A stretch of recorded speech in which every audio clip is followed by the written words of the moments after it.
Bonjour et bienvenue sur Radio ACB 101.7 dans votre émission Animaux en compagnie. Une émission qui vous parle des animaux de compagnie. Présentée par Lina, Lynn et Lia.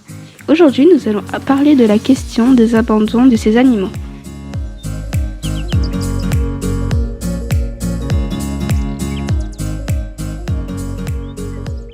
Quelle définition pourrait-on donner à ce sujet, Lina ?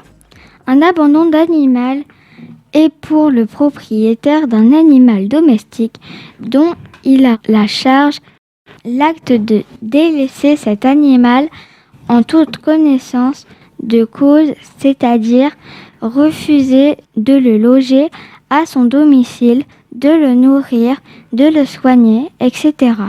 L'abandon peut concerner une grande variété d'animaux de compagnie, le cas le plus connu étant celui des chiens. Les abandons concernent aussi les chats et plus récemment les équidés ou les nouveaux animaux de compagnie. Combien d'abandons en France et à La Réunion, Lynn ? À La Réunion, on compte 300 000 abandons par an pour 850 000 habitants, soit un animal abandonné pour 3 habitants, ce qui semble être le record de France. En France métropolitaine, en 2019, il y a eu 100 000 abandons par an, dont 60 000 en été et avec 40 000 abandons au bord des routes pour une population de 60 millions d'habitants. La France détient le record d'abandon en Europe et plus de 11 animaux sont abandonnés toutes les heures.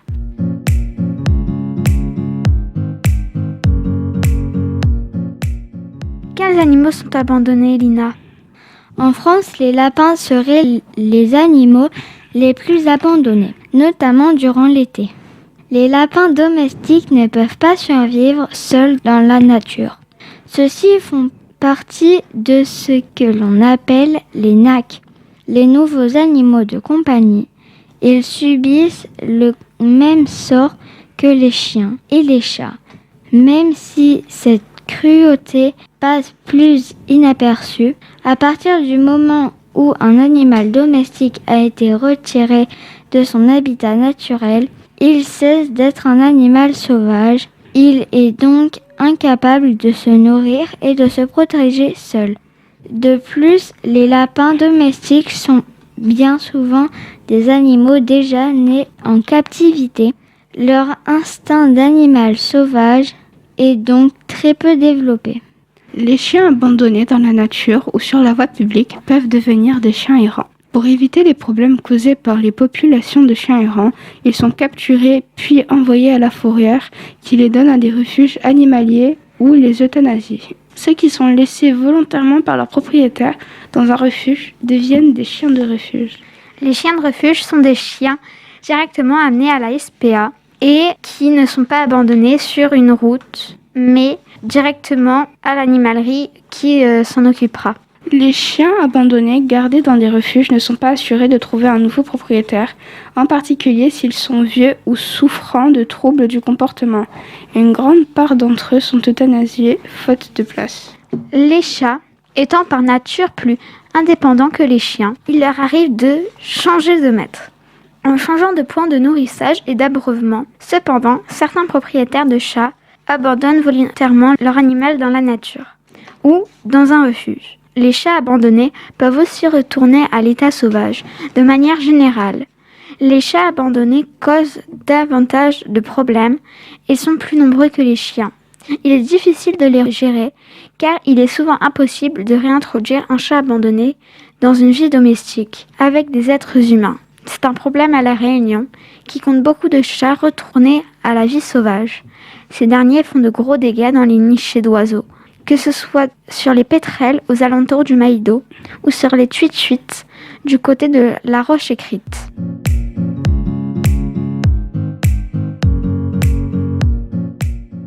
Pourquoi les abandonner, Lia ?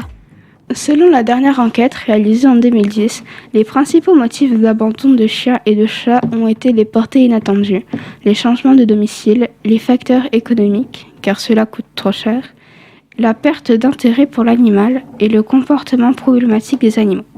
Tandis que les motifs les moins fréquents sont les allergies de l'un des membres de la famille, la naissance d'un enfant, un séjour à l'hôpital ou le décès du maître, les vacances, ou la peur d'avoir la toxoplasmose pendant la grossesse, ou une incompatibilité entre le maître et l'animal.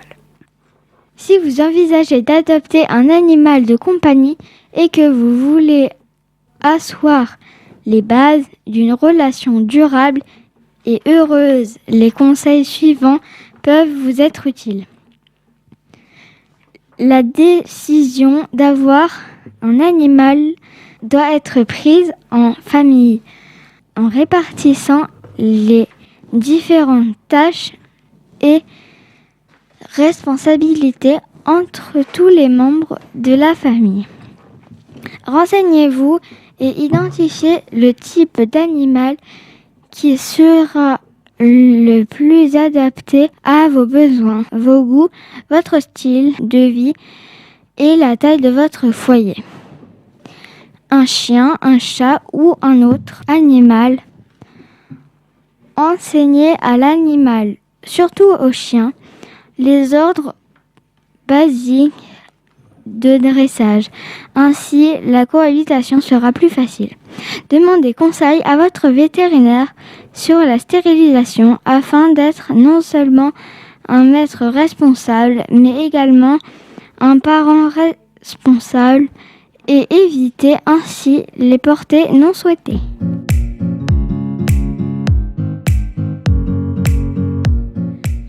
Que deviennent ces animaux, Lynn ?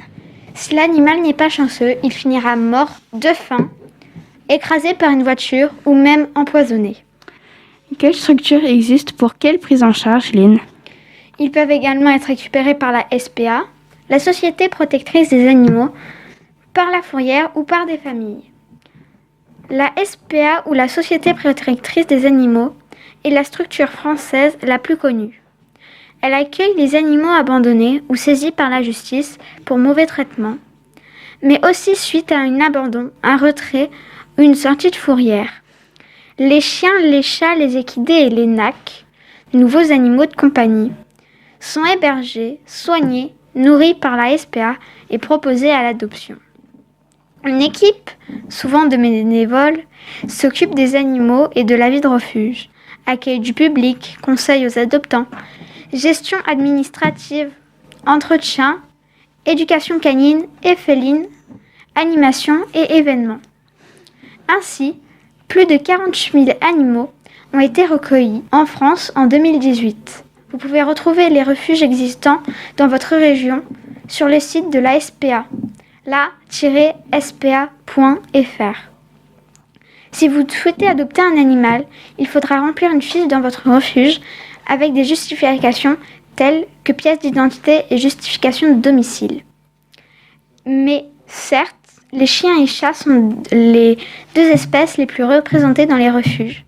Mais il y a aussi de nombreux équidés, chevaux, poneys, ânes, mules, qui sont abandonnés ou maltraités. Il existe d'autres associations qui s'en occupent et qui ont besoin d'aide.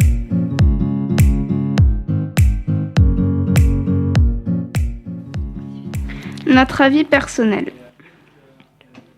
Je pense qu'il faudrait faire stériliser davantage les animaux pour limiter la reproduction, par exemple s'ils s'échappent du domicile.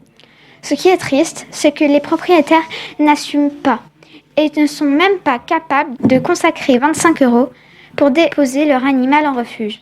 Rappelons qu'un animal abandonné disposant d'une puce, le propriétaire devra être contacté par le vétérinaire ou la SPA qui a recueilli l'animal. Si au délai de 48 heures, il ne donne pas de signe de vie, il s'expose à une amende. Je partage l'avis de mes camarades et je pense que si on ne se sent pas capable de s'occuper d'un animal, mieux vaut ne pas en avoir car un animal n'est pas un jouet.